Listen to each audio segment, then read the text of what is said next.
America Iran युद्धामुळे भारतामधील वेगवेगळ्या शहरांमध्ये गॅसचा जो आहे विशेषतः एलपीजी गॅसचा तुटवडा मोठ्या प्रमाणात जाणवतोय।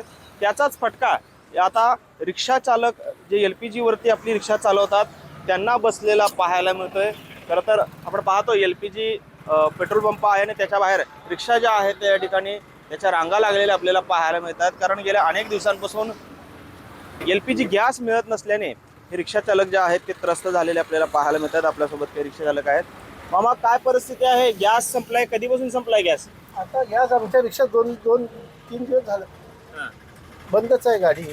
आता आज गॅस आहे का म्हणून बघायला आलो, अजून म्हणजे आज बंदच आहे गॅस। आता त्यांनी म्हटलं 1 तारखेपर्यंत मिळत नाही। 1 तारखेपर्यंत गॅस नाही? नाही मिळत नाही म्हटलं 1 तारखेपर्यंत। मग काय करायचं मग तो? आता काय आता बघा कुठं कुठं हुडकायचं, काय आहे बघायचं, नाहीतर गाडी बंद ठेवायचं, घराजवळ बसायचं। मग काय करायचं? मग घरी बसल्यावर घर कसं चालणार आहे? चूल कशी भेटणार? आता काय आता चूल चालवायचं कसं हेच वांदा आलं, काय सांगायचं। आता आमचं वय किती काय आहे, आम्हाला तर असं हुडकत झेंडाची कुठं बनवून पटकन बंद संपलं आहे ते वेळ खलास झालं बघा। काय लय अवघड झालेलं आहे, काय नाही। मग काय मागणी काय आहे सरकारकडे?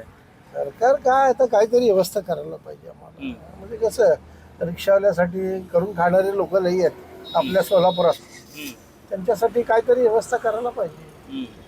म्हणून आता हे करायला पाहिजे। तुमचं कितीचं कुटुंब आहे आणि कसं चालतंय कुटुंब? आता काय आम्ही 5-6 जण आहेत, एक मुलगा, आम्ही नवरा बायको, एक सून आहे, 2 त्यांचे लहान नाती आहेत। घर कसं चालणार आता? मुलाच्या एकट्यावर आता काय मुलाच्या एकट्या जीवावर काय, त्याचं मी काम आहे नाहीतर नाही कुरिअर कामात। बरं, अवघड आहे।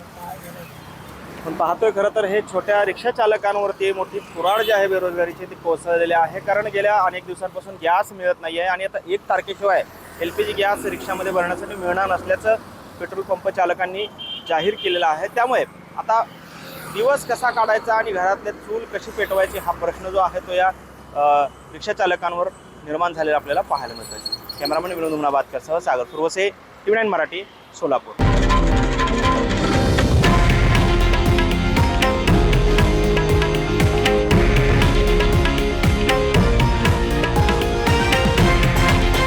हे आहे देशातील नंबर 1 न्यूज नेटवर्क आणि आपण पाहत आहात TV9 मराठी, एकमेव।